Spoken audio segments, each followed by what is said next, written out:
This video is going to be a bit different from my usual content, as I usually talk about how strong different characters are and their journey throughout their respective series, while this video will focus more on the themes behind the story of Maki Zenin. After making more than 40 videos on the story of Jujutsu Kaisen, these are going to be my thoughts on the story of Maki Zenin, the philosophy of the character, the pursuit of happiness, nature versus nurture, and the meaning of strength. I am gonna briefly gloss over some topics, as the influence of Toji and the fights between Maki and Naoya are mainly what I want to get to. So apologies for making some parts a bit brief, but these will be the focal points when looking at Maki throughout the video. Maki Zenin starts her journey as a member of the Zenin clan, one of the most ruthless and cold-hearted clans to ever be introduced into the series. The Zenins, being one of the Big Three families, focus on power and power alone. As noted by Gege Akutami, they're a clan who gained an unshakable position in history by taking in and bringing together Jujutsu sorcerers with powerful techniques into their family, showing that in the eyes of the Zenin family,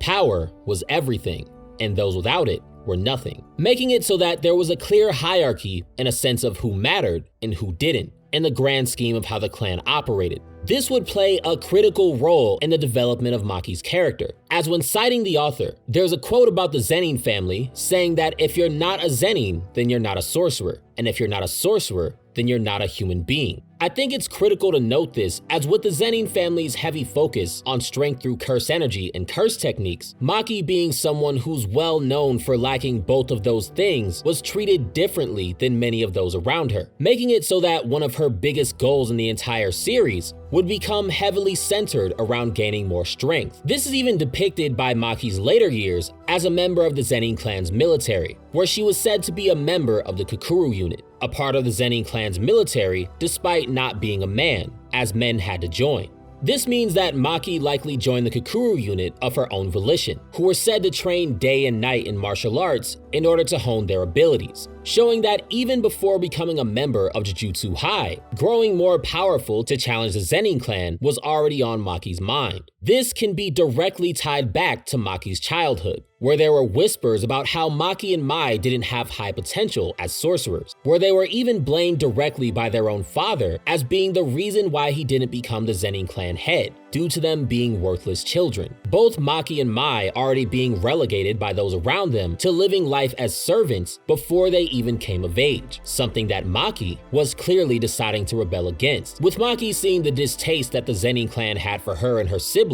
Becoming strong enough to oppose them was the only option in her mind. This is made even more apparent with the introduction of Naoya Zenin, the son of the head of the Zenin clan and one of the most powerful sorcerers that the Zenin clan had. Naoya can be seen beating Maki in his free time, while she was still progressing in her training, showing even further how big of a role power through cursed energy and curse techniques played in Maki's life, as the Zenin clan didn't value her existence due to the lack of her having these things. But this was far from something that Maki would accept, as her ambitions hadn't changed. This would only fuel Maki even further to gain more power. As with the Zenin clan being a group that valued strength over everything else, this may be the only language that they would understand. And with Maki having no curse technique and very low amounts of curse energy, she had a very high hill to climb, making her goal even more difficult than it would be for the average sorcerer to achieve. Maki's goal would go even further, and gaining more power would eventually evolve into taking over the entire Zenin clan,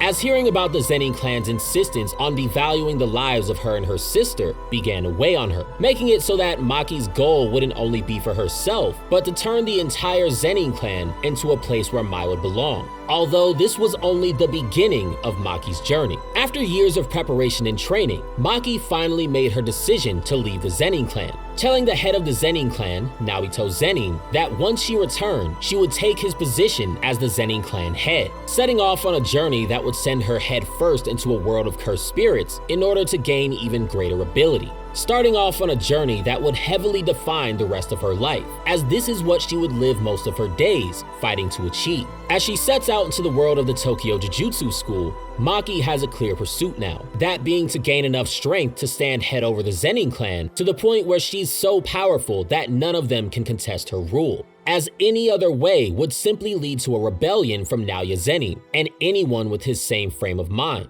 as shown when Naoya's first thought is to murder Megumi upon hearing that Megumi became clan head, giving Maki a very clear set of ambitions as she sets off into the world. Although Maki is far from having that level of strength, as she doesn't even understand who or what she even is. Her entire life, she was basically taught that she was of low value due to not having a curse technique or high curse energy, all while not knowing about her potential, represented by one of the greatest fighters that the Zenin clan and the Jujutsu world had ever seen, making it so that Maki's nature was something that she didn't fully comprehend. To solve this, we introduce Toge. Toge shows Maki the potential of someone with zero curse energy through heavenly restriction, taking down an opponent that would have killed the then clan head Naoto Zenin, even while he had help from other sorcerers. As noted by Gege Akutami, this had a profound effect on Maki's character, as she changed her entire mindset from questioning what she needed to gain to questioning what she needed to lose, with this incident planting Toge as a goal firmly placed into Maki's mind. This introduces the concept of Maki's nature shown to its fullest, as Toge is shown to be even stronger than the man that Maki wanted to overcome, starting a brand new focus for Maki as a character, and the question of Maki's nature begins to take center stage for the reader. Maki would then be put into a situation where the strength of her and those around her would have to reach a new level or the entire world would be threatened, as a sorcerer from the past, Kenjaku, was threatening to merge the entire planet with Tengen, creating enough chaos to spread malice through the entire human population at one time, making it so that Maki has to learn about and accept her nature, or it may be game over for the entire world. This leads to Maki heading back to the Zenin clan, where she and her sister Mai are taken to near death, and the secrets of Maki's nature come to the surface. Maki is a twin, and because of her being a twin, the world of Jujutsu limits her potential due to Mai's existence, as due to Maki's heavenly restriction, her and Mai sharing cursed energy would cause Maki to never reach her full potential, making it so that the existence of the two of them would stop Maki from ever becoming strong enough to do what she needed to do. This introduces the concept of great sacrifice for great gain, a theme that plays itself out many times in the Jujutsu universe, as Mai says that as long as she's around, then Maki will never fully develop. Mai then sacrifices herself, taking all the shared curse energy between them with her, telling Maki to destroy everything in memory of her sacrifice. Maki then fully awakens her heavenly restriction and gains power that gives glimpses of Toji Fushiguro, the man she met in Shibuya, with enough strength to outclass the entire Zenin clan entirely on his own. Maki, having awakened her heavenly restriction, begins to dismantle the entire Zenin clan with her bare hands, with the Zenin clan thinking she surpassed all of them entirely, as the Zenins only still existed due to Toji's whim, with Maki now becoming like him. With Maki taking down the entire Kokuru unit at over 20-to-1 odds that she used to be a part of, and taking down the Hei with her own hands, she is now fully utilizing her nature to take on challengers that she wouldn't have beaten before, showing that by accepting her nature, Maki has become a completely different fighter compared to who she was in the past. Using her nature qualities, Maki is able to take on Naoya Zenin, the strongest member of the Hei after the death of Naobito, to defeat him in a single attack, with Naoya going through an entire identity crisis due to him not believing that Maki could reach Toji's level before him. As for his entire life, reaching the levels of Gojo and Toji was the only goal that Naoya had, making it so that by tapping into her nature, Maki's strength has jumped to a level where the entire Zenin clan was now so far beneath her that they were completely destroyed. While Maki never comes out and says, "I understand what I am now," or anything like that, I'm simply saying that from a writing perspective, that's what's happening on a deeper level. Some think that Maki didn't fully understand her nature until fully reaching Toji's level in the Culling games, which I will touch on later. Although it can't be denied that Maki is fully using her nature qualities in this Zenin clan takedown, completing that cycle of character development for her character. After taking down Naoya, the Hei, and the Kokuru unit, Maki still has a major goal in mind, that being to destroy everything exactly as her sister requested before her death. The Zenin clan, while great in number, weren't all present during Maki's slaughter, giving Maki a new pursuit of wiping out the rest of the Zenin clan to fulfill her promise to her sister in honor of Mai's death. Maki would then go on to wipe out every remaining member of the Zenin clan's military. I'll quote the manga saying, "Those from the Zenin clan who were absent that day would soon die violent deaths. 6 members of the Hei and 21 members of the Kakuru unit." Taking Mai's words to heart and wiping out the entire Zenin clan military with no exceptions, with the Gojo and Kamo clans proposing that the Zenins be removed from the Big Three families altogether. Maki, having successfully avenged her sister Mai, hasn't only completed 2, but now 3 of her major goals in the series. Taking Mai's request to destroy everything and her goal of becoming strong enough to eclipse the entire Zenin clan into account, while also fully accepting her nature through heavenly restriction, bringing her one step closer to the powerhouse that she met in Shibuya. Maki was now evolving into a completely different person, but her growth was still far from being complete. I think it's important to highlight the relationship between Maki and Mai, as it's a heavily underrated aspect of Maki's character. As even before the Zenin clan slaughter started, Maki can be seen having flashbacks to her moments with Mai, apologizing for the way that things turned out, with Mai's memory fueling Maki even further to take the entire Zenin clan down, showing that Maki's relationship with Mai was a heavy influence on her decisions going forward. Maki even starts to briefly regret her pursuit of greater strength, due to it directly or indirectly causing Mai's death, remembering Mai's words asking why they didn't fall down the hole together and live life as servants, with Maki even briefly questioning if that would have been the right move in the end, even though she directly said she would have hated herself had she gone that route earlier in the story, showing that Mai's death had a significant effect on Maki's character even before destroying the entire Zenin clan had been completed. Maki's entire goal up until now has been to grow strong enough to take over the entire Zenin clan, not only for herself, but for her sister Mai as well. This is best illustrated in her conversation with Megumi, when telling him to accept his position as the clan head, where when Megumi questions why Maki won't become the head herself, she says that she hasn't reached a level where she can turn the Zenin clan into a place where Mai belongs, showing that even though she succeeded in eclipsing the Zenin clan, it was at the cost of one of the people that she wanted to change the clan for the most, giving even more meaning to Maki saying that her heart had been taken away. Once again, illustrating the repeated concept in Jujutsu that great sacrifice comes before great gain. Reading the story, you'll notice that Maki is now different from her earlier counterpart. The days of her brash, in-your-face personality are now gone, being replaced by a much more cold and ruthless character than what she was before, as Maki has not only completed some of her biggest goals in the series, but has experienced loss greater than anything that she ever went through in the past. Having taken down the entire Zenin clan and avenged Mai's death, the only things left for Maki were to stop Kenjaku from taking over the entire world through the culling game, as the entire reason that she returned to the Zenin clan to begin with was to retrieve enough cursed tools to stop Kenjaku from merging Tengen with the entire planet,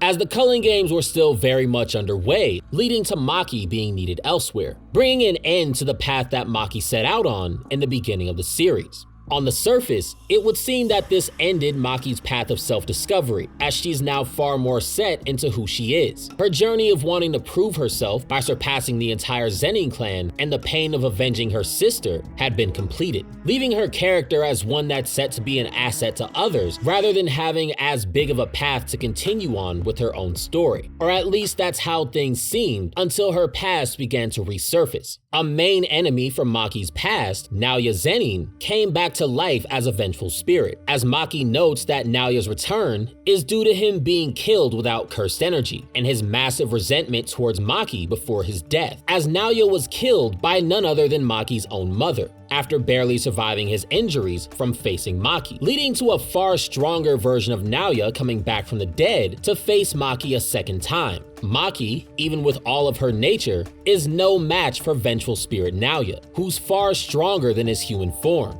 as he can now come close to one-shotting Maki with a single attack, which isn't even remotely close to the weaker damage that he was doing to her before, where Maki could take on Naoya even after having injuries from taking on the entire 20+ man Zenin clan military with no assistance, making it so that Maki would need yet another awakening to defeat Naoya for a second time. This presents the theme of nature versus nurture being pushed even further, as Maki fully tapped into her nature when taking out the Zenin clan, by awakening her heavenly restriction through Mai's death, taking her to a level where she could wipe out the entire Zenin clan's military at the same time. Yet Maki was now powerless to stop Naoya, even with the help of others, showing that Maki needed more than her nature. She would now need both nature and nurture to proceed. To solve this, Daido and Mayo are introduced, two players brought into the culling games that serve as examples to push Maki past her unknown limits. Daido, a nameless reincarnated sorcerer without peer, is a man who cannot use curse energy, shaking Maki and Naoya through his sheer lethality alone and slicing Naoya in two with a single attack. This is important because it's once again a parallel to Toji in Shibuya, the man who left it all behind, who eclipsed everything that Maki even knew was possible through raw strength alone, who even shook everyone around him in the exact same way, with Daido serving as a mirror to Toji to show Maki that there was still farther to go to reach Toji compared to her strength in that exact moment. To solve this, Mayo takes center stage, serving as the nurture that Maki would need to finally reach her next level of strength. An important note is made to point this out, where I'll quote the narrator saying, "Maki doesn't have anyone to call a teacher. She never rejected the idea, nor was she too proud. It just never occurred to her to rely on others to make herself stronger." And looking back, this is true. The Zenin clan were far from being a group that looked to nurture each other into becoming stronger, and would rather abuse or completely discard members of their own clan that didn't have a naturally high level of ability, along with Gojo being noted as a genius that wasn't suitable for teaching others, showing that the concept of nurture was completely missing from Maki's training and development as a whole.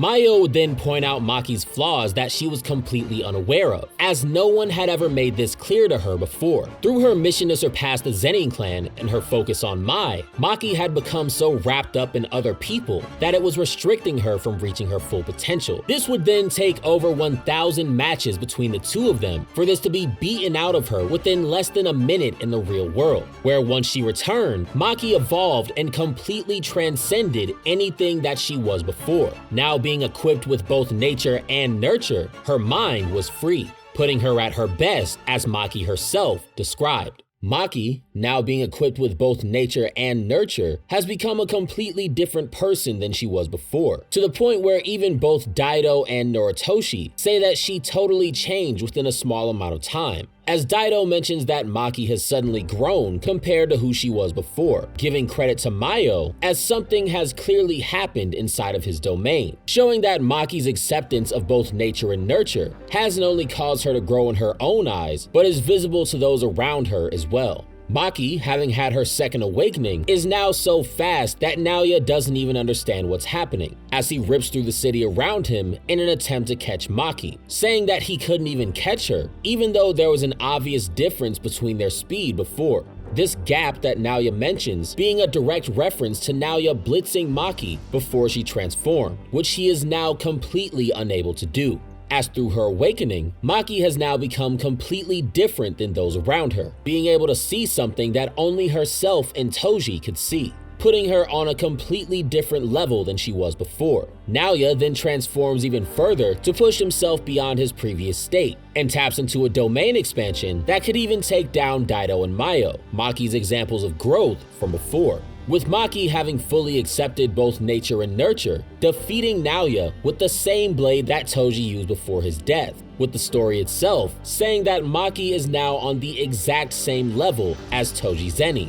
leading to a close to the themes of nature versus nurture for her character, as Maki's transformation throughout the series is now complete. Many people will note that Maki is different now, saying that she's a hollow shell of her former self. However, I'm actually fine with this hollowing out of Maki because it makes sense. Maki has essentially completed all of her biggest goals in the series. She's experienced loss greater than anything she's known before, and has grown both physically and mentally to a level that completely changed her as a person, both inside and out. You'll notice that Maki doesn't immediately snap back at people for referring to her as Zenin like she did in the past, as shown with her interactions with Yuji and Megumi, as Maki has now accepted nature and nurture while using the memento of a Zenin clan member to further enhance her strength. In Mai's sacrifice in chapter 149, Mai uses everything that she has to create Maki's cursed tool, ending her own life. This is even directly shown when Maki defeats Ogi Zenin, as she speaks to the cursed tool as being Mai itself, showing that Mai Zenin is still a part of the blade that Maki uses to cut down her enemies, making it so that Maki's strength can be interpreted as gained through sacrifice and making the strength of others her own. Some people debate about whether or not Mai still exists as the blade itself, and the author makes this even more clear with the introduction of Daido and Mayo that that's what's happening. As when Daido tries to use Maki's blade, he scolds the weapon, questioning if the blade itself is trying to shame him.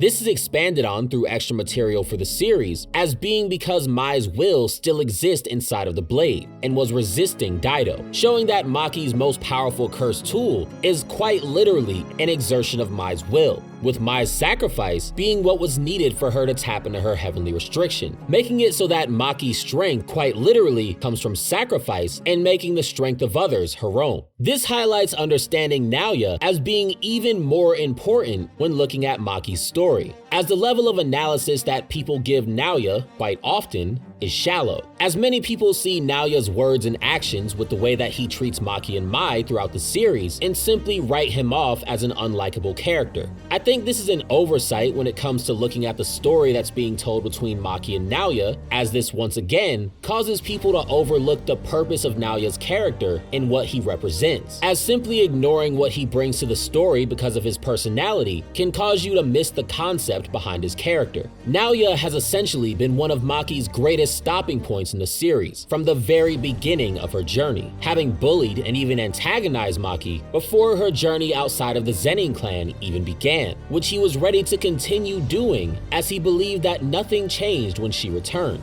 establishing Naoya from the very beginning as a character that Maki would have to overcome for her journey to be completed. This early depiction of Naoya being someone that Maki would have to take down sets him up as being her greatest rival in the series, as to defeat the Zenin clan, Maki would have to overcome Naoya and the entire history that they've had throughout the years, setting up Naoya as the greatest obstacle for Maki to overcome, for anything she set out to do from the very beginning to be brought into reality, as even with their differences, Naoya is essentially a physical representation of the negative version of Maki's dream. Maki and Naoya, even with their opposite personalities, are more similar than many people realize, with both of them having goals to gain the strength to stand above the entire Zenin clan and having been influenced by seeing Toji's power as a fighter firsthand. Although even with them having similar goals and influences, their methods for achieving these goals were complete opposites, with Maki, someone who gains strength through sacrifice and using the strength of others,